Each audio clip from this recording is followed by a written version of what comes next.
l'enseignement sur la prédestination, si on fait ce que nous appelons l'enseignement sur le potier. Pour bien comprendre l'enseignement de la prédestination, va seulement vers le potier. Dieu, la Bible dit, va dans la maison du potier. On peut prendre cette écriture-là, s'il vous plaît. On peut prendre cette écriture-là du potier. Ça se trouve où? Jérémie, c'est ça? La maison du potier. Comme ça, on termine là-bas. La maison du potier. Voilà. Jérémie chapitre 18. Le verset 3. Jérémie 18, le verset 3. Ça, c'est l'enseignement de la prédestination. Regardez ce que la Bible dit. J'ai descendu dans la maison du potier. Non, ou soit le verset 2. Lève-toi et descends dans la maison du potier. Là, je te ferai entendre mes paroles. Le verset 3. Je descendis dans la maison du potier. Et voici, il travaillait sur un tour. 4. Les vases qu'il faisait ne réussissent pas. Comme il arrivait à l'argile dans la main du potier, il en refit un autre vase, tel qu'il le trouva comment? Est-ce que vous lisez ou pas? Oui. Le verset 4.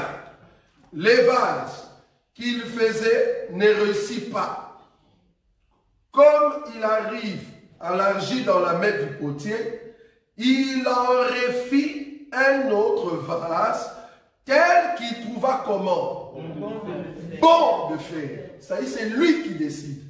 Je ne sais pas si vous voyez. C'est lui qui décide. Je continue 5. Et la parole de l'Éternel me fit adresser en ces mots.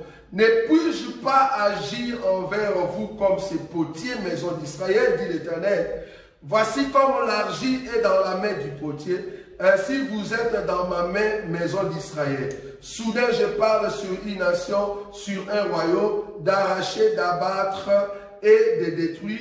Mais si cette nation sur laquelle j'ai parlé revient de sa méchanceté, je me réponds du mal que j'avais pensé de lui faire. Vous voyez ça? Donc ici, c'est ça la prédestination. C'est-à-dire, c'est le potier qui est souverain. Le vase n'a pas le pouvoir de dire, pourquoi tu m'as fait ainsi? Non, c'est le potier qui décide. Il décide selon ce que lui trouve bon de faire. S'il te fait, par exemple, en forme d'un crapaud, le vase ne peut pas dire, pourquoi tu m'as créé un crapaud? Non. Le vase va se contenter de la forme qu'on lui a donnée. S'il dit, bon, toi tu n'es pas le crapaud, tu es la colombe. La colombe va exhiber ce qui est la valeur de la colombe.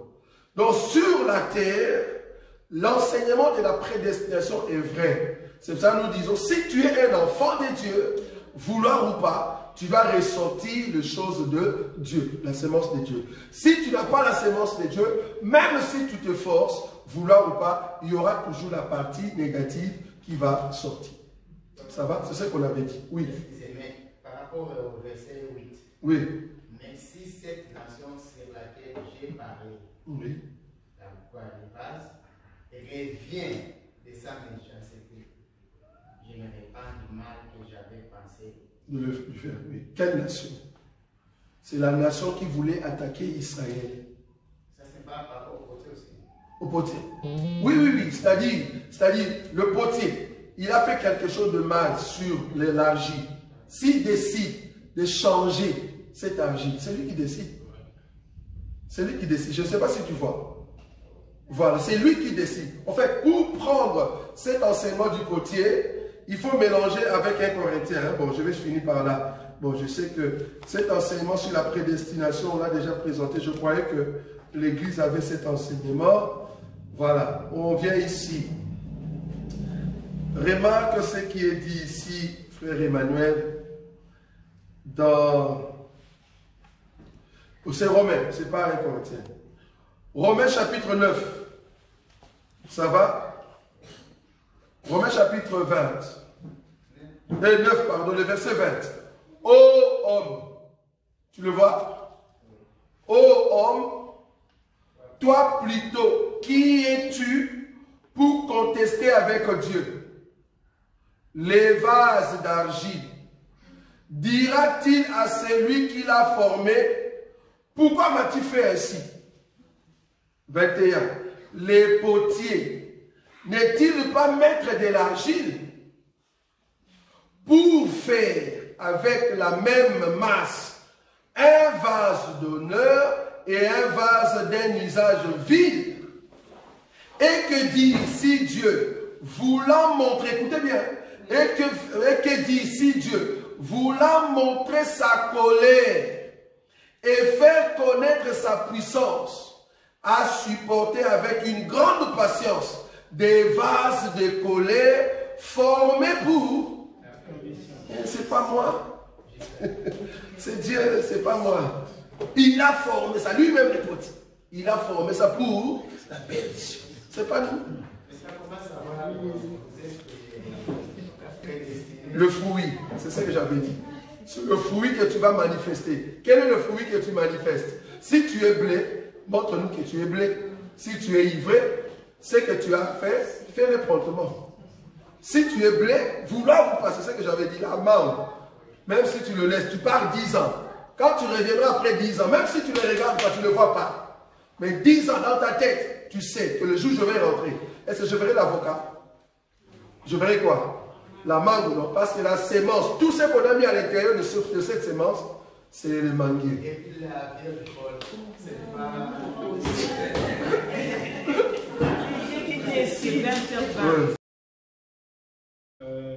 Moi, ma question, c'est en fait savoir si les païens, ils sont païens parce qu'ils sont possédés par des démons ou ils sont païens déjà parce que leur esprit est déjà mauvais. Pourquoi je demande ça par rapport à... Parce qu'on dit que quand l'homme de l'impie et le faux prophète sera jeté dans les temps de feu, Oui. eh bien, le diable il va continuer à agir. Mais l'homme de l'impie, il a quel esprit quand il est dans les temps de feu? Non, il sera jeté vivant. Il sera jeté vivant. Vivant, quand on dit vivant avec son corps, Oui. son âme et son esprit. Mais son esprit. Non, l'esprit humain. Un esprit humain. L'esprit humain, parce que l'esprit qu'il a animé à part son esprit humain, c'est Satan. Or, Satan, on le prend parce que c'est un esprit, on le prend, on le lit pour 1000 ans. L'homme de l'impie reste avec son esprit humain, son âme et son corps, on le jette vivant avec le faux prophète. Donc son esprit, il est déjà mauvais, il est déjà... Pour la Oui, condition. d'office. C'est là-bas la prédestination. L'enseignement sur la prédestination. C'est quoi l'enseignement sur la prédestination? C'est au fait l'enseignement sur le potier. Les potiers faits de vases, il y a d'autres vases pour la perdition et il y a d'autres vases pour l'éternité. Tu vois? Donc, l'homme en soi, quand il passe devant Dieu, c'est par rapport à son état. C'est par rapport à son état qu'il va se dire, moi je ne suis pas digne, en tout cas, d'entrer dans le royaume des cieux. C'est pour ça que nous disons, sur la terre, Dieu a créé de vases d'honneur et Dieu a créé de vases vides. Lui, il est souverain, c'est lui qui a fait ces choses-là. Nous ne pouvons pas entrer en débat avec lui. Sinon, tu vas dire, ah, mais si je vais aller en enfer, ça dépend de Dieu. Donc là, c'est la prédestination. Ça va? Donc, ils sont païens. Enfin, ici, je dis païens par rapport à ceux qui ne vont jamais recevoir l'enseignement. C'est-à-dire qu'ils sont destinés à aller en enfer. Ça, ce sont des vases vides que Dieu a créés. Ça va? Ce sont des vases vides. Donc, vouloir ou pas, ils sont païens par prédestination. Ce n'est pas à lui de se justifier. Non. Mais est-ce que de la même façon, parce qu'on dit que même l'esprit lui-même témoigne que nous sommes fils de Dieu, est-ce que les païens, leur esprit aussi témoigne qu'ils sont... L'esprit qui témoigne, ce n'est pas ton esprit. Oui, oui, l'esprit de Dieu. C'est l'esprit de Dieu qui témoigne en toi. Oui. Pour avoir l'esprit de Dieu, qu'est-ce qu'il faut faire? Il faut accepter la parole qui vient de Dieu. Si tu acceptes la parole, c'est comme si tu appelais le Saint-Esprit en toi. Or, les païens n'acceptent pas la parole de Dieu. Donc, il reste un animal. Un païen est comparable à un lion, à un bœuf. Tu vois, c'est vraiment un animal. Mais toi, la différence est qu'il y a maintenant le Fils qui vient en toi. Tous ceux qui ont le Fils ont la vie. Donc, du coup, ces gens-là n'ont pas la vie. Ce sont des morts. Quand Dieu les regarde, ce sont des morts. C'est pour ça que Jésus va dire, laissez les morts enterrer leurs morts. C'est-à-dire, laissez les gens qui sont païens d'enterrer les païens. Toi qui as en fait le Fils et que tu es vivant, il ne faut pas aller dans ces choses-là. Voilà. Donc Dieu a créé quand même, comme on peut le comprendre, ceux qui sont morts, et ceux qui sont vivants. Pour être vivants, au départ, nous tous, nous étions morts quant au péché, mais Dieu nous a fait grâce, nous qui, les peuples qu'il a créés par prédestination, pour nous donner sa parole. C'est ça qui fait la différence. Oui. Ici, j'ai une longue question, hein, je vais la lire. Ma question se situe au niveau de la prédestination, c'est-à-dire Dieu a créé les uns pour le paradis, les autres pour l'enfer. Et le sachant, il nous donne tout de même de prêcher la parole à toute la création. Est-ce que la prédestination dont la Bible parle ne serait-elle pas liée au libre arbitrage? Non, libre arbitrage veut dire les dieux qui est le maître de toutes choses, c'est lui qui décide. C'est lui le souverain. Maintenant, l'homme n'a pas le libre arbitrage. Non, l'homme est créé. Si tu reçois le Seigneur Jésus, là tu deviens l'image de Dieu. Or, si tu es dans l'image de Dieu, c'est comme ça que tu vas monter. Je bien dis ici, quand on parle de la prédestination, c'est l'enseignement du potier.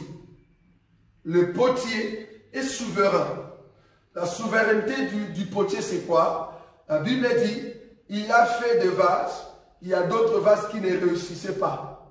Il le jette, mais il y a d'autres vases qui réussissaient, il les met dans un lieu propre, bien garni. Et même dans les vases qu'il a préparés, il y a des vases d'or, il y a d'autres qui sont en argent, et il y a d'autres qui sont en terre. Il pouvait créer tout de la même manière. Ça, c'est la souveraineté du potier. Et ça, c'est Dieu. Donc, Dieu, en créant des hommes, il a fait que l'homme qu'il a créé selon son image puisse, en fait, réaliser ce que lui-même a déjà prévu d'avance. Parce qu'il a déjà créé toutes choses en avance. Donc, nous qui sommes là, nous sommes prêts, au fait, à marcher que selon ce que Dieu a tracé devant nous. Je ne sais pas si vous voyez ça. C'est-à-dire, nous marchons par rapport à ce que le Seigneur nous a déjà donné. Donc, si tu es un enfant de Dieu, et que tu comprends que tu es un enfant de Dieu, tu dois manifester le fruit d'un fils de Dieu. Est-ce que vous voyez cela? Mais si tu es païen, vouloir ou pas, tu vas toujours manifester quoi? Le fruit d'un païen. Je ne sais pas si vous comprenez. Tout enfant de Dieu, parce que nous sommes appelés à être ses enfants d'adoption, tu vas manifester maintenant le fruit du ciel. Il ne faut pas dire, ah, moi je suis déjà choisi, je marche comme je veux, Dieu il sait déjà qui va amener au ciel, qui ne va pas amener au ciel. Non, nous marchons sur la terre, mais comment toi tu sais que tu vas aller au ciel et l'autre ne le sait pas? Pour que nous puissions témoigner, juger, ça c'est la question de la sœur, juger que tu es notre frère, nous devons voir quoi? Le fruit. Dieu a déjà mis dans ce qu'on appelle la sémence du fruit qu'on appelle le mangue. Si tu le mets sous la terre, même si tu es parti 10 ans après, mais dans ta tête, tu es sûr que l'arbre qui va sortir, ça ne sera pas l'avocat. Oui ou non? Amen. Ça sera quoi? Le manguier. Est-ce que vous voyez ça? Ça sera le manguier. Pourquoi? Parce que le fruit en soi, ça s'appelle le fruit qui vient du manguier. Alors, si tu as sémé un fruit qu'on appelle mangue, la mangue, voulant passer les manguiers qui va sortir. C'est ça avec le peuple de Dieu. Le peuple de Dieu, Dieu nous a envoyés sur terre. Il nous a envoyés comme des blés. Et en venant, vouloir ou pas, il y a aussi la sémence sur ces blés-là, la sémence que l'ennemi utilise tout le temps. Et cette sémence, vouloir ou pas par la procréation, l'ennemi l'utilise parce que ce sont des animaux. Et tu vas remarquer qu'aujourd'hui encore, nous avons cette grâce de venir à Jésus. C'est-à-dire qu'il y a l'enseignement qui est prêché et nous demandons aux gens de choisir maintenant de venir à Jésus. Un homme qui vient et qui met en pratique la parole de Dieu, vouloir ou pas, tu iras au ciel. C'est-à-dire tu fais sortir ce qui est ton fruit à l'intérieur. Maintenant, si tu manifestes que le péché, on comprend que le fruit qui est en toi n'est pas le fruit du ciel. Ça, c'est un. Deuxièmement, les mondes qui arrivent, le monde qui vient dans les années 30, 40 ans ou 50 ans, il y aura des hommes sur terre qui ne sont pas des hommes. Je peux le dire ainsi, qui ne sont pas des hommes. Parce que Dieu considère un homme c'est celui qui est sorti d'un homme et une femme. Oui ou non? Amen. Mais dans 50 ans, il n'y aura pas des hommes comme ça. Ou soit, il n'y aura pas que des hommes comme ça. Il y aura ce qu'on appelle des clonages. Je ne sais pas si vous connaissez. Clonage, c'est quoi? C'est en fait, on va créer par exemple un frère, Dieu merci, 1500 francs. Le même frère, avec tout ce qu'il a, il suffit qu'on prenne seulement ses chromosomes, on étudie cela, on s'est ressorti plusieurs personnes comme lui. Mais ces gens-là, ce ne sont pas des hommes. Ce sont des clonages. Ce sont des hommes clonés. Or, des clonages, mais ce ne sont pas des hommes. Ce sont ces hommes-là qui sont des animaux. Je ne sais pas si vous voyez. Tu vas le voir avec du sang, mais ce ne sont pas des hommes. Ce ne sont pas des hommes. Ce sont des corps, des vases que les démons vont entrer à l'intérieur. Ce ne sont pas des hommes, de véritables hommes. La minorité seulement seront de purs. Vous voyez ça? Parce que le monde sera envahi par des hommes ou des personnes clonées. Le clonage va prendre, au fait, possession. Quand la Bible dit « il s'était sur les sables de la mer ». Tu vois l'expression « sable de la mer », c'est ça le rassemblement de tous ces hommes-là que Satan va rassembler de partout. Mais en réalité, ce ne sont pas vraiment beaucoup de hommes. Il n'y a pas vraiment des hommes là. Des hommes qui sont vraiment intelligents, non. Ce sont juste des corps qui permettent aux démons d'entrer à l'intérieur. Parce que nous croyons en ces choses-là. Et à part cela, troisièmement, il y aura aussi ce qu'on appelle des hommes artificiels. Je ne sais pas si vous voyez la différence. Le clonage et l'homme artificiel, ce n'est pas la même chose. Le clonage, c'est vraiment l'homme qu'on a créé à peu près à l'image du véritable homme, mais la différence est qu'on s'est multiplié par ces chromosomes. Donc on ne va pas sur les spermatozoïdes, mais on va plutôt dans des chromosomes. Donc médicinalement, on peut créer dans ces formes-là. Maintenant, le troisième, c'est l'homme artificiel. L'homme artificiel, c'est quoi? L'homme artificiel que l'homme que nous sommes aujourd'hui avec l'intelligence, on crée, ce sont des robots. Qui dit robot, cela veut dire, supposons qu'il y a quelqu'un, je vais donner un exemple pour ceux qui ne voient pas la technologie qui arrive. Si ta voiture a fait un accident, alors que le moteur est bon, on peut prendre le moteur, tout ce qui est les devants, on prend ce moteur-là, on peut lui donner un autre corps. Oui ou non? Oui. Mais la carcasse, qu'est-ce qu'on fait? On jette. Donc, nous aurons des hommes. En tout cas, j'espère que nous serons déjà partis. Des hommes que j'ai oublié le nom. Ce ne sont pas vraiment des hommes, mais ce sont des robots. Pourquoi? À la personne a la tête, il y a une partie homme et une partie mélangée avec l'artificiel. Hybride. Comment? Hybride. Hybride. Donc, il y a une partie homme et sur son cerveau, mais on a rajouté l'artificiel et ça fonctionne. Ça fonctionne. C'est-à-dire qu'on peut prendre une partie du cerveau, mélanger avec des choses et la personne est artificielle. Cyber. Voilà. C'est un cyber. Tu vois? Il est cyber. Pourquoi? Parce qu'il y a une partie homme qui est peut-être au niveau de la tête. La main encore peut être la main normale, mais l'autre partie ici, comme il n'y avait pas la main, parce que la personne avait fait un accident, et on crée un cœur d'artificiel, c'est depuis un homme ça, et quand la personne marche, tu penses vraiment que c'est un homme. Mais cet homme-là ou cet être-là n'a pas de sentiments, n'a pas d'émotion. C'est un animal, tu vois, c'est un animal, il est artificiel, il peut entrer chez toi, il tue tout le monde. Il n'y a pas d'émotion. Est-ce que tu vois ça? Donc on va aller vers les artificiels, on va aller vers les clonés et on va aller vers les hommes animés d'un mauvais esprit. Les démons. Les démons qui dirigent leur corps. Ils sont devenus comme des animaux. Tu vois? Ils sont devenus comme des animaux. Donc les hommes en réel, le vrai homme devant Dieu, ça sera vraiment seulement ceux qui sont par exemple la Vierge folle, les 144 000, le rescapé, ce sont ça de vrais hommes. Parce que si tu es vraiment un vrai homme, c'est-à-dire tu as des émotions, on va les détecter directement. Et ces clonages-là, des clones, de clowns, ou c'est quoi, je ne sais pas moi, ou soit des hommes artificiels, ils voudront en fait massacrer tout être vivant. Par le biais du comportement de l'homme de l'impie. Il veut exterminer la terre. Tu vois? Parce qu'il veut diriger toute terre. Il veut diriger tout homme. Donc du coup, nous aurons des hommes artificiels, nous aurons des clonés, et nous aurons aussi des hommes mais animés des démons, des mauvais esprits. Est-ce que vous voyez ça? Maintenant, si tu me posais la question, est-ce que tu sais le prouver dans les Écritures? Parce qu'il faut qu'il y ait écrit une Écriture qui nous aide à comprendre ce que tu dis. Mais je peux vous ramener dans l'Écriture de Genèse. La Bible dit que les enfants des dieux virent que les enfants des hommes étaient, les filles, pardon, des hommes étaient si belles, et ils prient pour femmes, alors que Dieu ne voulait pas cette relation-là. Est-ce que vous voyez? Et par ces relations-là, il y a eu quoi? De géants. On a fait que les géants en question, ce ne sont pas des hommes normaux.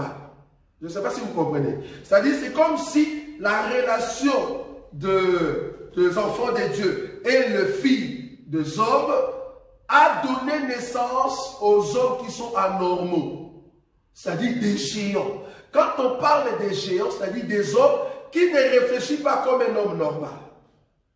Oh, parmi les géants, en tout cas selon ceux qui ont essayé de voir plus loin dans cet enseignement sur les géants de Genèse chapitre 6, parmi les géants, tu vas remarquer qu'il y a aussi ce qu'on appelle la génération des Nimrod. La génération des Nimrod, c'est une génération qui avait en fait beaucoup d'intelligence. Parce que Nimrod, je ne sais pas si vous savez, c'est la génération des Caïn. Je ne sais pas si vous savez. Bon, peut-être un jour on verra ça. Nimrod, c'est la descendance des Caïn. Qui dit Caïn, c'est-à-dire c'est par Caïn qu'on a commencé à créer les instruments. C'est par Caïn qu'on a commencé à créer des armes. Ça va? Pourquoi? Parce que le mal a commencé là-bas. Et c'est là-bas que Nimrod est né. Donc du coup, il y a eu des géants. Des géants, ce n'étaient pas des hommes normaux. Donc le mélange a fait qu'on a fait sortir des hommes qui ne sont pas normaux. Alors Dieu a dit non, non. L'apparition des géants va faire que le monde va s'accroître du côté du mal. C'est pour cela quand Dieu est venu avec Noé, il a vu que sur la terre, les hommes, leurs pensées étaient focalisées vers le mal. Parce que ce ne sont plus des hommes normaux. Ce ne sont plus des hommes normaux. Tout ce que ces gens-là faisaient, c'était le mal. Quand on dit le mal, c'est-à-dire qu'il y avait une minorité. Imagine, Dieu va tuer toute la terre pour ne laisser que 8 personnes. Soyons sérieux. Est-ce que c'était vraiment des hommes de véritables? Il y avait une partie des hommes, oui. Mais est-ce que ces géants-là, c'était des hommes véritables? Tu ne sais pas le prouver. Parce que si tu sais le prouver que c'était des hommes normaux, alors aujourd'hui, on doit avoir des relations qui nous donnent des géants.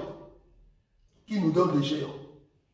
Bon, ici, on ne parle pas des géants de 7 mètres ou de 8 mètres. Quand on dit un géant, c'est vraiment un géant. On parle ici de l'homme comme Goliath. Des hommes bizarres. Donc tu te dis, est-ce que ce n'était pas un mélange? Parce que même aujourd'hui, un Chinois peut mélanger les chromosomes d'un chien avec les lions.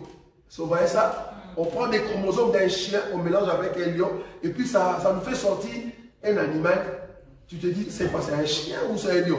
Un animal bizarre. Oui. Moi j'ai vu ça à Dubaï, c'est un prince, il a mélangé un lion avec les chiens turcs, les gros là, ça a créé un animal bizarre. Voilà. Tu vois, ça, on appelle ce clonage. C'est-à-dire, ils ont cloné au fait des chromosomes, ils ont pris des chromosomes du chien, ils ont pris des chromosomes du lion, ils ont mélangé, et l'animal qui est sorti, parce qu'il n'y a aucun animal mâle et femelle qui va mettre au monde cet animal-là. Qu'est-ce qu'ils ont fait? C'est avec de la science. Ils ont mélangé les chromosomes, ça donnait une bête bizarre. Tu vois? Même au temps de Noé, l'intelligence est partie jusque-là. C'est-à-dire des géants qui étaient sur la terre. Ces géants-là, en réalité, ce n'étaient pas des hommes véritables. C'est là-bas qu'il y a eu trop de péchés sur la terre. Et Dieu dit non, non, non, non. Les hommes ne peuvent pas rester dans ces cas-là. Je dois éliminer toute la terre. Parce que le péché s'est accru. Parce que si Jésus reviendra, c'est parce que le péché va prendre un niveau très élevé. Quand on dit le péché, c'est-à-dire les hommes seront animés par des démons. Or, les démons, ce sont des bêtes. Ce sont des animaux qui vont animer les hommes. Et en même temps, à part ces hommes-là, il y aura des robots, des hommes artificiels, il y aura des cyber. Parce que nous le voyons déjà, la préparation de la guerre qu'eux, ils appellent 3e guerre mondiale. Mais en réalité, ce n'est pas la Troisième Guerre mondiale. La guerre en question qu'eux, ils s'attendent, c'est quelle guerre? C'est la guerre, au fait, de ce qu'on appelle Armageddon. Ils savent que la guerre va arriver. Ils préparent déjà une armée. Quelle armée? Mais l'armée avec n'importe quelle personne ou soit de clonage. Parce qu'il y aura tellement du monde dans leur armée, des myriades et des myriades. La Bible dit, on peut le prendre. Attends, ce ne sont pas des hommes normaux. Non, nous ne croyons pas. Je vais prendre une écriture ici. Je suis dans Apocalypse, je crois, chapitre 20. Apocalypse, chapitre 20. Je vais prendre une écriture ici. Apocalypse chapitre 20. Alors, qu'est-ce que je vais prendre?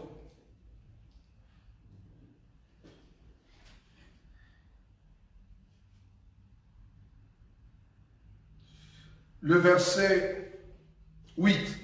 Apocalypse chapitre 20, le verset 8. Non, le verset 7. 7 et 8. Écoutez. Quand le 1000 ans seront accomplis, Satan sera relâché de sa prison et il sortira pour séduire les nations qui sont aux quatre coins de la terre, Gog et Magog.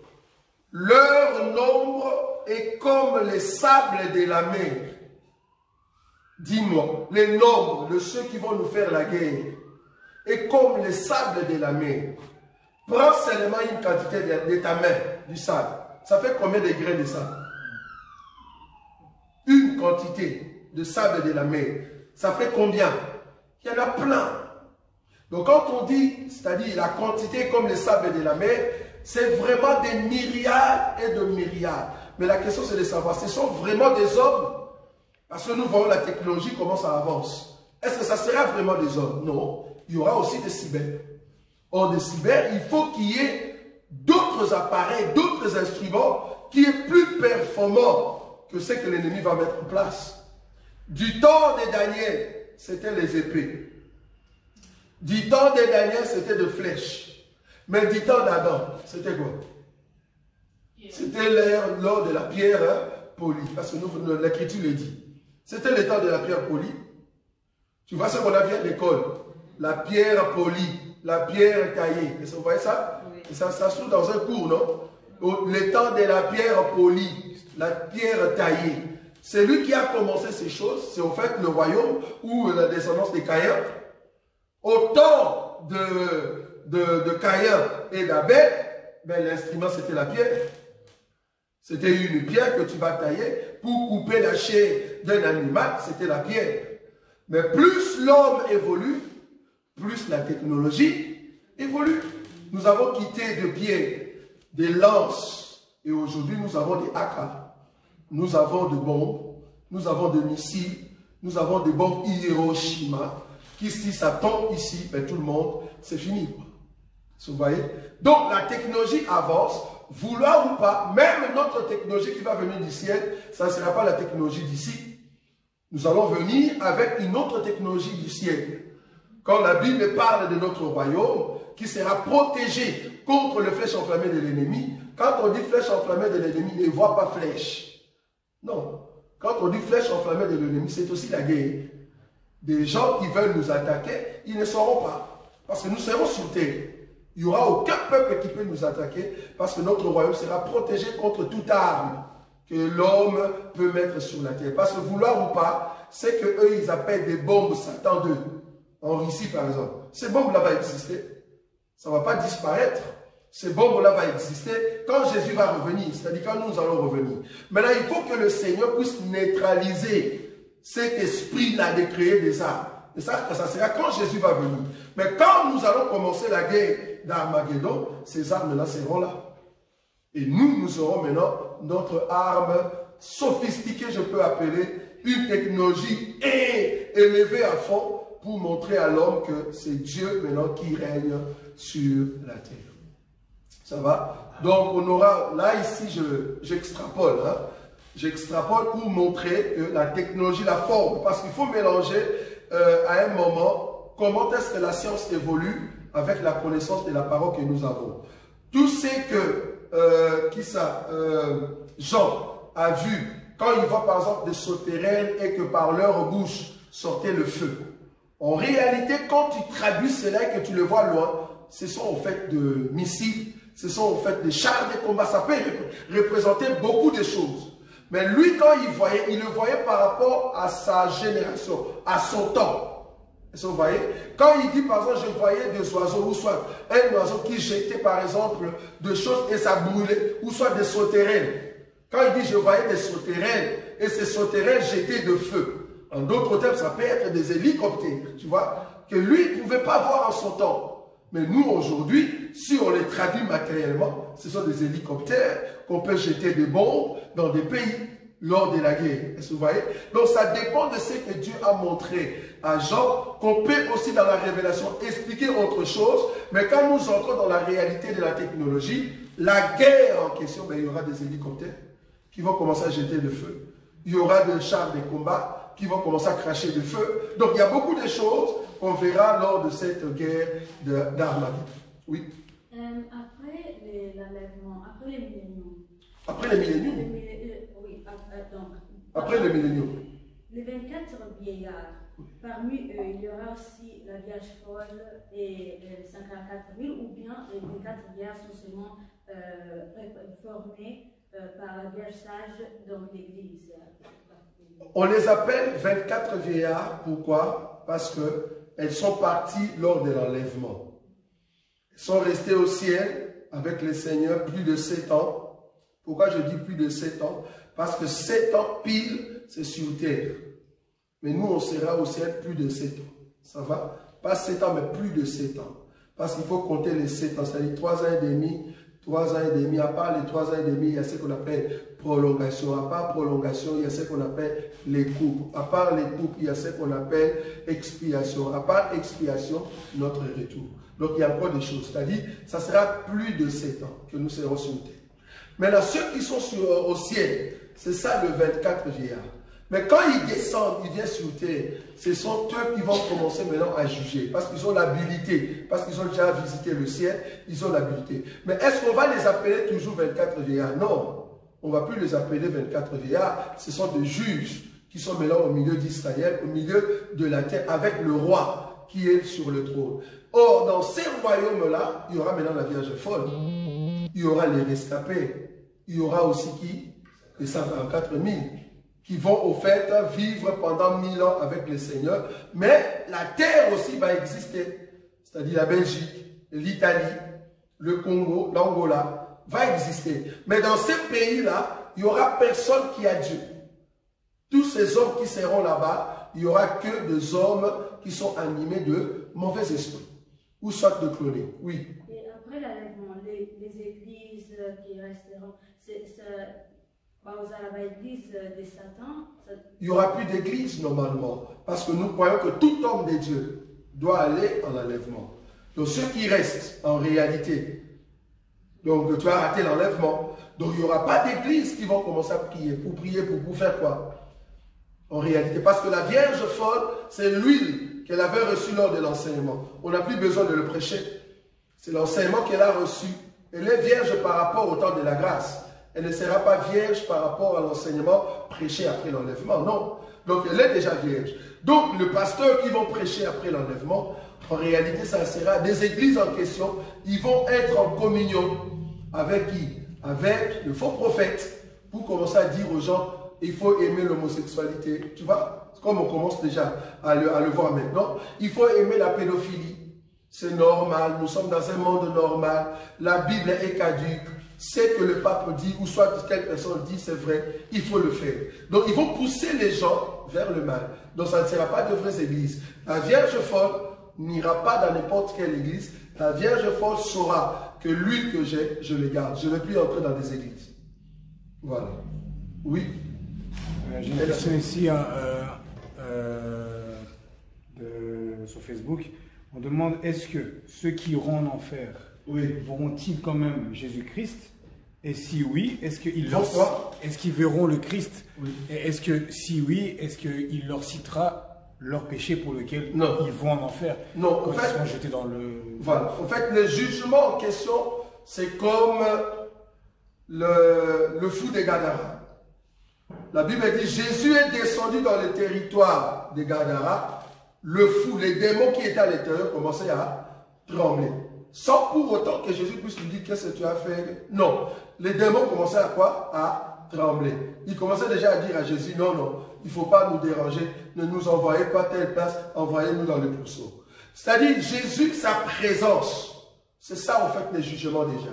Ceux qui sont dans le péché, vouloir ou pas, directement ils vont voir leur direction. C'est pas qu'ils vont voir Christ. Ah, Christ c'est toi. Ah, tu sais que je n'étais pas reçu. Non, là nous pensons comme des hommes.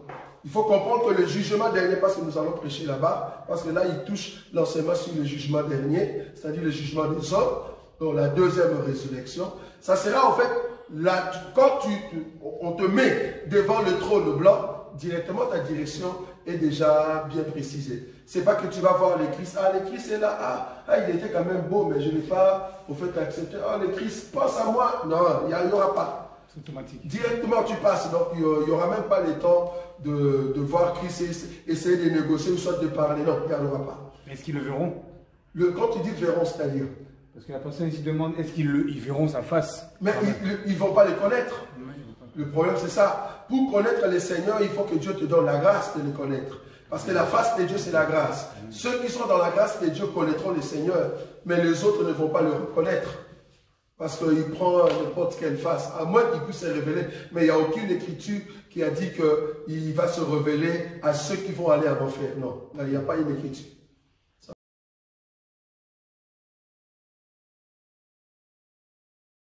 Nazakomata